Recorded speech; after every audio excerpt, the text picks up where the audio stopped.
अध्यक्ष महोदय, दिल्ली का चुनाव है तो मैंने राष्ट्रपति जी के अभिभाषण में सुना कि यहां पर मेट्रो की जो दूरी है वो दुगनी कर दी गई है, पटरी दुगनी कर दी गई है, एक्सपेंशन हो गया है इतना।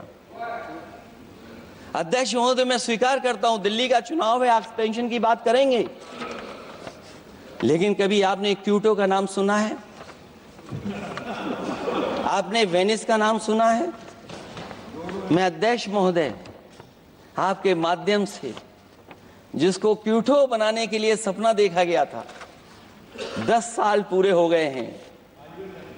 अभी तक वहां पर मेट्रो की शुरुआत नहीं कर पाए हैं। और अध्यक्ष महोदय, मैं ये बात इसलिए कह रहा हूं, अध्यक्ष महोदय मैं इसलिए बात कह रहा हूं कि जिस समय समाजवादी सरकार थी, जितनी भी मेट्रो आज यूपी में चल रही हैं, सब की सब समाजवादियों की देन है, एक भी आपकी देन नहीं है। और इस समय पर मैं याद करना चाहता हूं, उस समय देश के प्रधानमंत्री मनमोहन सिंह जी को जब मैं पहली बार मुख्यमंत्री बनकर के उनसे मिलने गया था, मैं बहुत सारे उनके काम उत्तर प्रदेश के लेकर के गया था। आज वो हमारे बीच नहीं हैं,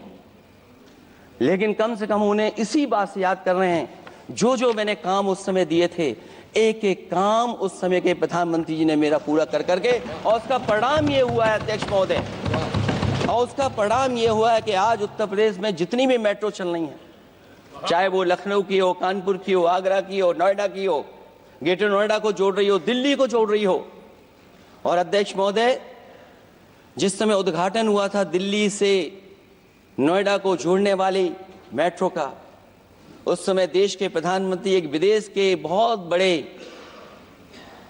उनके साथ बैठ करके गए थे उद्घाटन करने। वो अगर किसी ने काम किया था पूरा, तो नोएडा अथॉरिटी और समाजवादी सरकार ने, उसमें आपकी देन कोई नहीं थी। ये बात मैं मेट्रो की इसलिए कर रहा हूं कि जो लोग दिल्ली में मेट्रो बना रहे हैं, वो बनारस में मेट्रो क्यों नहीं बना पा रहे हैं?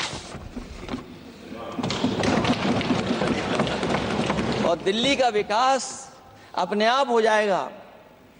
बस ये जो भारतीय जनता पार्टी की दिल्ली वाली सरकार है वो हस्तक्षेप करना बंद कर दे। अध्यक्ष महोदय,